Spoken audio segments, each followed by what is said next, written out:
Welcome back to Kowloose! As I fill your ears with an angelic harmony once again, your nipples are hard and you're ready for me to tell you if something is actually good or if it's just slop. And in this case, I'm going to be reviewing the show The Great North, which I had never heard of up to this point, but it went on for 5 whole seasons. And for Fox, that's actually a decent amount of time because usually they're really busy just jorking off Homer or even jorking off Peter. Just laser beamed on those guys, just like, keep giving us money, never stopping dropping in viewership, oh god, please, Homer, Peter, please keep us going. So when they make a new show, it's usually either hit or miss, so I'm going to be trying to figure that out by taking a look at the best episode, the worst episode, and a random episode to understand the characters, the comedy, and the overall story, and see if the show deserved to go on a little bit longer. If you like content just like this, please make sure to like and subscribe, and if you want a place where you can talk about your favorite games, movies, and shows, my Discord will be in the description. Now let's finally take a look at The Great North.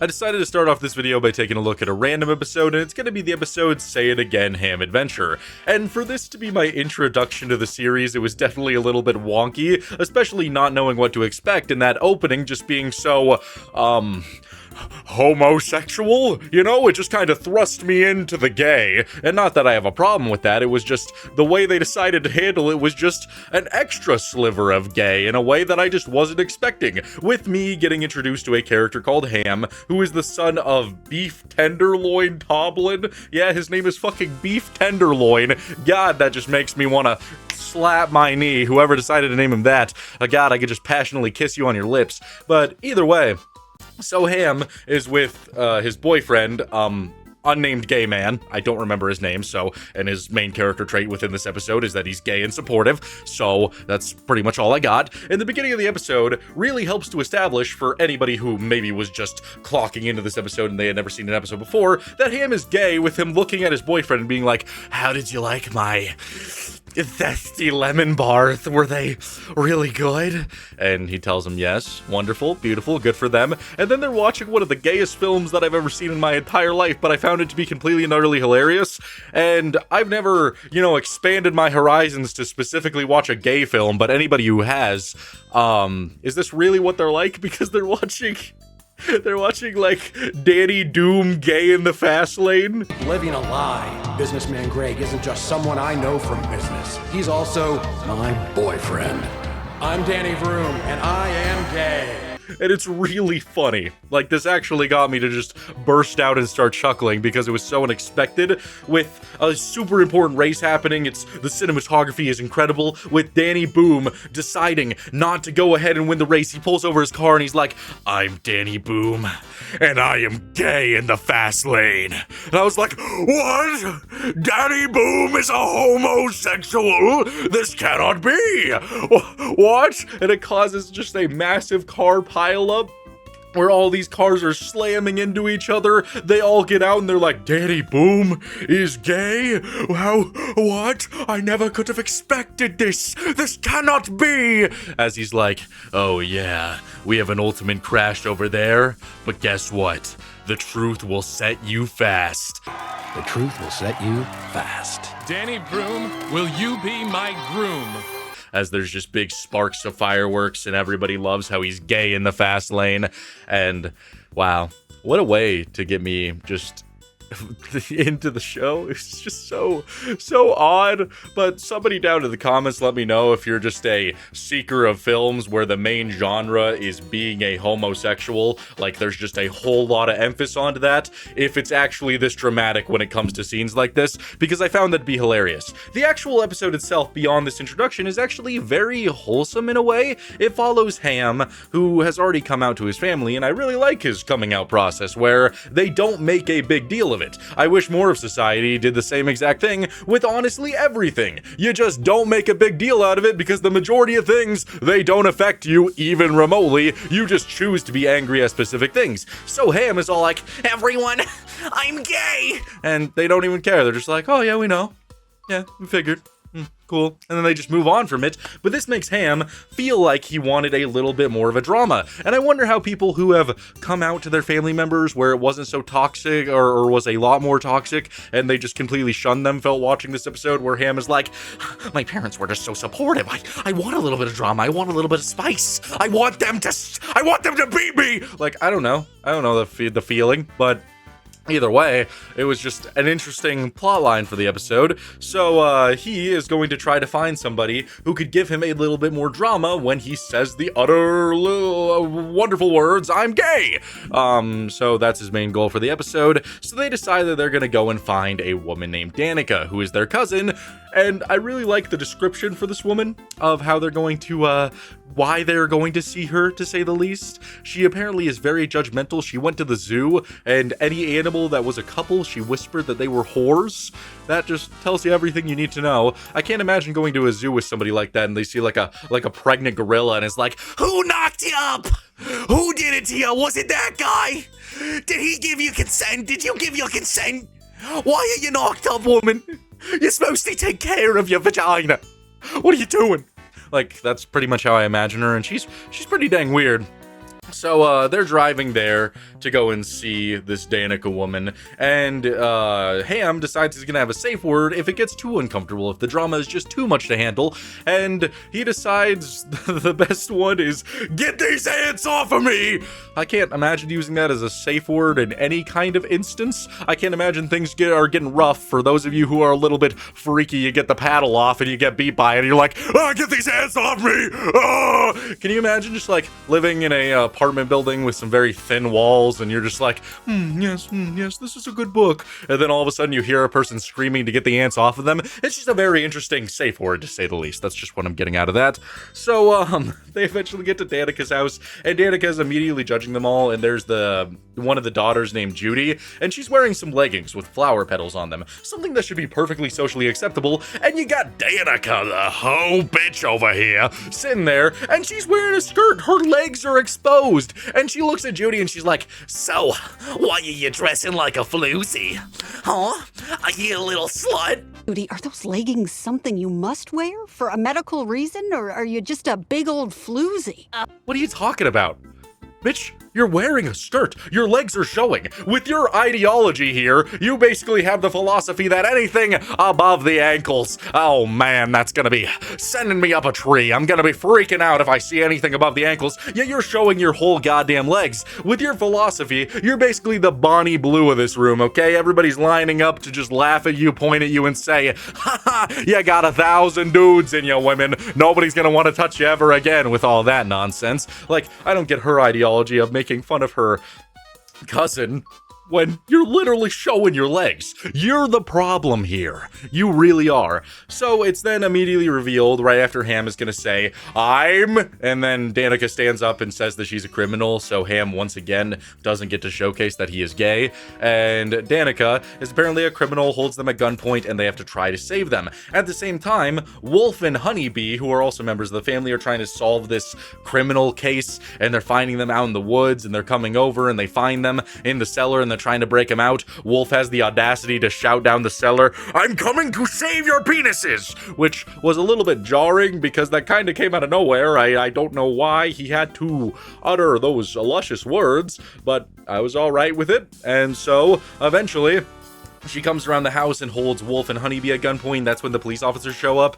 And I don't know what this was a commentary on, but it was really funny where the police officers just get down on the ground and we were like, we can't use our guns. They're in the glove box where they're supposed to be. You know how it is. And so they're held at gunpoint. One of them just stands up and starts just hitting a little bit of a jig, just a little ooh, and then the other one comes up behind and disarms the Danica woman. Major pins and needles. Ugh. Stop moving in that annoying way and get back down on the ground. Gotcha.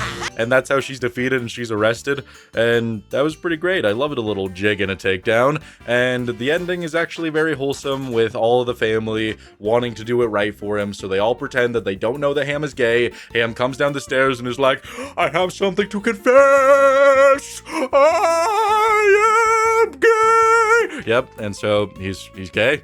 And everybody loves him. It's honestly a very wholesome ending.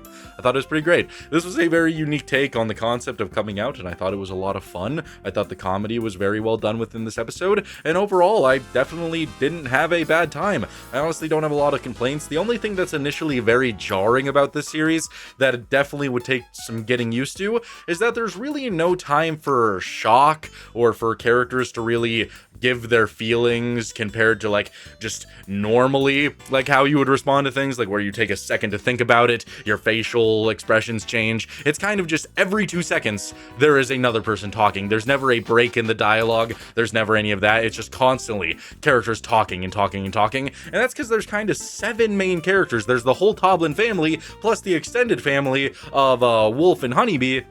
So there's always somebody talking. There's never a moment of suspense. There's never a moment for reactions. It's always somebody talking, and it's not really the biggest problem, but it's just something I take notice to. I'm not gonna dock the episode for that, because if the entire series is like that, then again, just something you get used to. But overall, I had a fun time for a very special gay time for the episode I chose. It was decent. I liked it. It was fun. If I was to rate this episode 1 to 10, I would give this an 8 out of 10. There was definitely nothing wrong with it, and I would definitely want to rewatch it. It was a lot of fun.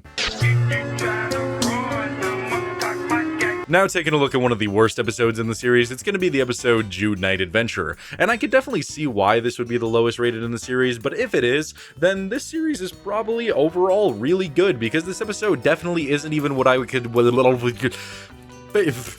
What the fuck? I fail in the QuickTime events. This episode isn't even what I would remotely consider to be bad. I still think it's thoroughly enjoyable, thoroughly entertaining, especially from a comedic standpoint. It kind of just feels like it's building up to a bigger climax, but it never really gets there. That's the only thing that I would hold against this episode, but other than that, I had a pretty decent time. The episode opens in one of the most dastardly ways that I've ever seen. Like, imagine walking up to somebody who is French, they got the French accent, they speak French, you're at the French restaurant, and the first thing you say to them is, oh. Oui, monsieur. You still have les 3 hours to le wait. Like, that's the equivalent of if, I don't know, anybody from any foreign country walked up to American, proceeded to start rubbing their tummy and said, ooh, you got a lot of cheeseburgers in there. Like, that's just so unbelievably odd. It's just so weird, but it got me to chuckle. It gave me a good old-fashioned knee slap, so I'm having a decent time so far, and apparently they're just sitting in line at this French restaurant, which is really hard to get into.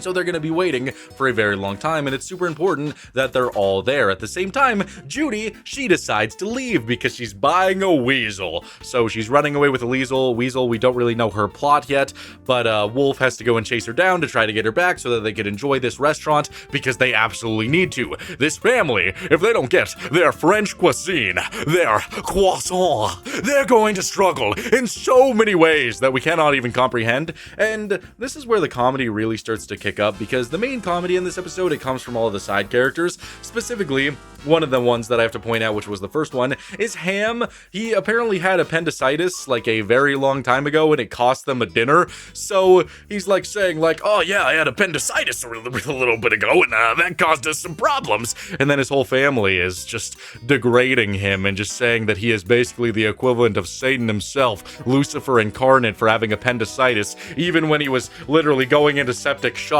Jesus, Ham, take some accountability. I was in septic shock. My God, Ham, take some accountability. What are you talking about? Yeah. So if you have your appendicitis burst and you cost people a yummy French cuisine, just know that it's all your fault and everybody hates you. I'm looking at you, appendicitis boy. Yeah, you're the problem. So Wolf is chasing down Judy, and he gets on a train with her, barely misses the train because he gets knocked off because he doesn't have a ticket, and just starts following her around. At the same time, the Toblins, they're starting to realize that if Wolf and Judy don't come back, they don't get yummy French food. So they start interviewing parties of 2 so that they could join their party of 6 just in case. And we get a lot of really good jokes out of here, like they meet some triplets who are, well, they're not triplets. They say, well, we're twins, not triplets. Not triplets at all. We would never be triplets. Why would you even ask something like that? Nobody asked if you were triplets. So it's implied that they brutally murdered their sister. That's a very good thing to have. And then they're interviewing another couple. And this guy, man, I don't know if he definitely goes home and just gets his good old-fashioned whippings, like somebody's just taking it to him, like somebody's like, oh yeah, you're a good boy, because he's wearing a FBI shirt that says female brain idolized. And that's just baffling. I can't imagine wearing that. That's like the type of dude who goes out to the bar trying to get a girlfriend, and he's like, you see my shirt? I love the female brain. Where's my hug at? Where's my hug at, ladies? Where's my hug at? I'm clearly without a hug. Where's it at? Like, I don't know. That guy was silly. He turns out to be a pretty wholesome character, but just that shirt alone gave me the vibes that if he does have a woman at home, I mean, he has a daughter, he probably goes home and gets ready for his annual spanking. Because, dear Lord, that was pretty baffling.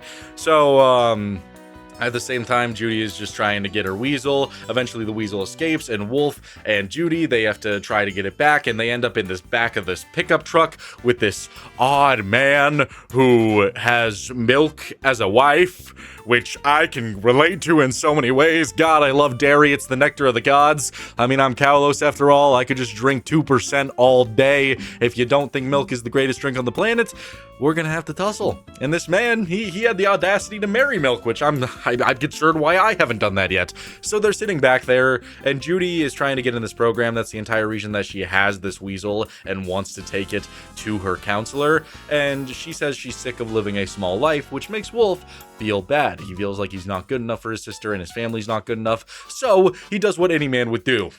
He takes the milk wife and starts passionately kissing her, rubbing up on her.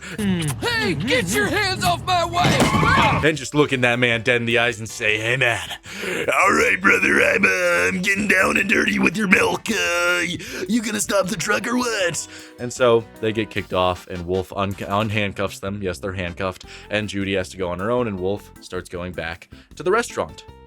So, Judy goes and finds her counselor and ultimately has the realization that she cares about her family a lot more, and that's what's important to her. So she decides to go back. Wolf is back there, and they get up in line, and they decided to pick these two elderly people to be the two people to replace, but Wolf shows up first, and so now they only need one person, so they start spouting nonsense like, please, we're dying, we have cancer, we're a couple, it's couple cancer. And then the female brain idolized guy says that his son was brutally murdered as he's hugging his son. Bull's cancer, it's super bad. Well, my son was murdered! Sir, he is right there.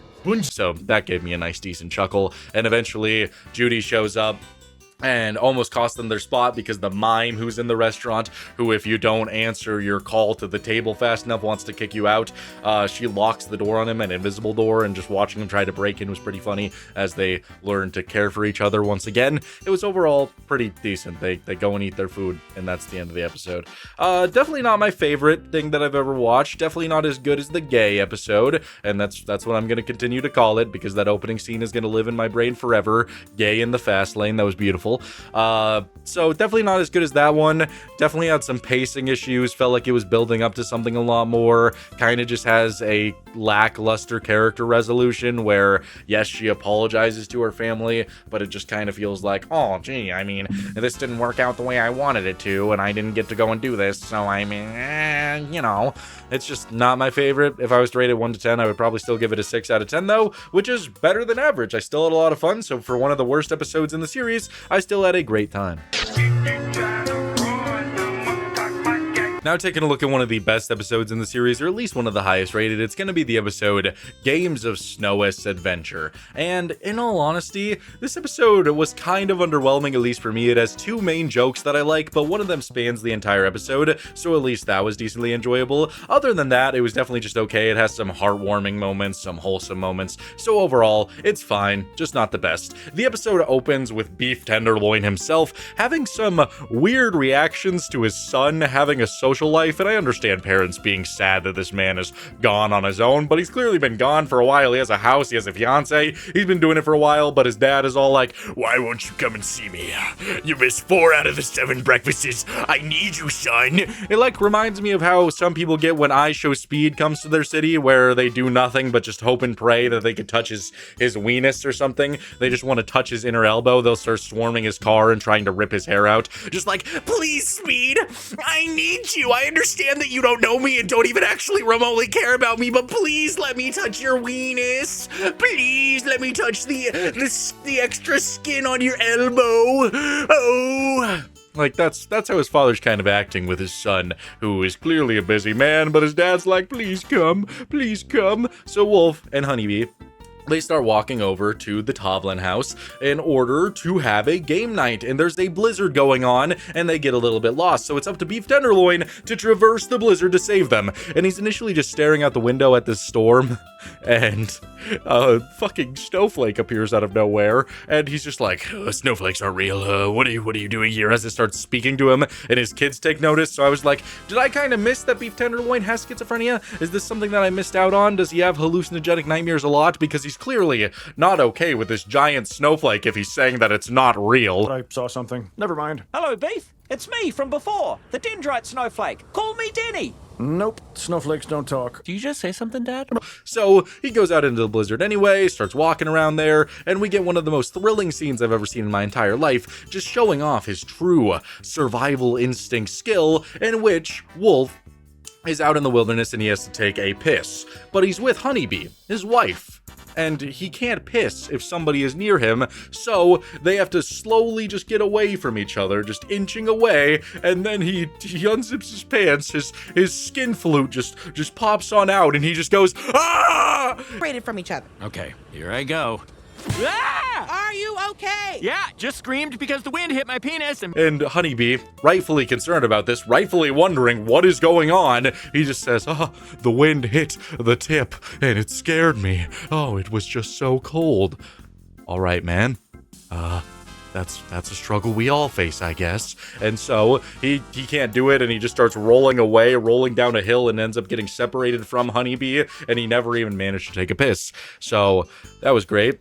So at the same time, Beef Tenderloin is just wandering through the blizzard, just talking to his snowflake delusions, slowly going more and more insane. And I was really wondering if this was just cartoon nonsense or if this was going to have implications for later in the episode. I just didn't know. But it's really funny to watch him talk to these snowflakes, and there's like snowflake racism because he says they all look the same and whatnot. I enjoyed this thoroughly. He's even sitting there at one point, and a wife snowflake and a baby snowflake appear, and there's no logic to it. He's just like, oh yeah, here's my wife. I met my wife yesterday, and we had a son. Oh, we had a son right now. And that's just a little bit odd, but I was all for it.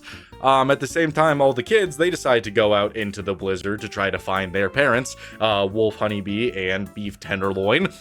And they're wandering, and they're supposed to do that thing where you like tie one person off, and then somebody stays as an anchor back, and they all decide to just walk through the wilderness anyway. So that was great. And eventually, Beef Tenderloin does find his son thanks to the snowflakes helping him out, and he's talking to the snowflakes, and his son is just like, Dad, are you okay? He's like, what? Yeah, I took like 3 large doses of sneeze police before coming out here. I feel great. Bro is basically on his way to meet the Hat Man at this point. I just can't believe that. It's just so funny as he has this like deranged look on his eyes. He's talking to his snowflake creatures, and he just so willingly just took 3 doses of something that makes you stop sneeze before going out into a blizzard. You're supposed to sneeze a little bit to get all that stuff out of you when you're out in the cold. It's supposed to help you, and he just had a giant blockage up here, just blocking anything and everything from coming out. I'm surprised he wasn't dancing and ripping off all of his clothes at that point. Dear Lord. So they eventually all find their way to Honeybee because Honeybee started playing music out of a tool shed she found, and it's a wholesome ending where they all have fun. That's pretty much it. That's all there is to it. The only jokes I liked was his delusions and hallucinations, and a man screaming because his penis felt cold.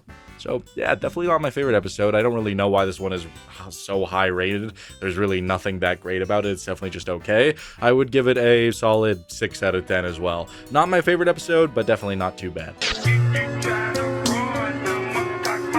Honestly, The Great North is a lot better than I expected. It has more of a wholesome vibe to it, which in an area that is so dominated by shows that are cynical, have relatability, but in the focus of, this guy's drunk and he hates his life and he hates his job and everything sucks. That's the majority of adult animated shows, but this one is more wholesome. It focuses on a fun family dynamic with wholesome endings, wholesome character arcs, and a just calm 22 minutes. This could definitely be a good background show for me, where there's not really crazy things happening the majority of the time, but if you tune into the TV, you'll just be like, oh yeah, that's a little funny, or oh yeah, that's pretty wholesome. That's just kind of the vibe that the show gives off. But I will say it is really similar to shows like Bob's Burgers. It kind of has that same family feel, that same animation, that same family dynamic where nobody's really ever mad at each other, everybody's supportive, and that's kind of why I would guess that the show was canceled, because Bob's Burgers obviously has a ton of fans, and so why would they choose to watch The Great North over Bob's Burgers, especially when this feels like a background show? That's the only reason. I could definitely see the viewership being a little bit low, but overall, the show's not bad. I would even say it's good. I had a decent time, and I would watch it again. It's not gonna be my favorite show, it's not gonna be in my top 50, but it's definitely not as bad as I thought it was gonna be, and I would recommend it. So thank you guys so much for watching. I really hope you enjoyed this video. If you did, please make sure to like and subscribe. I'll see you guys in the next one. Bye.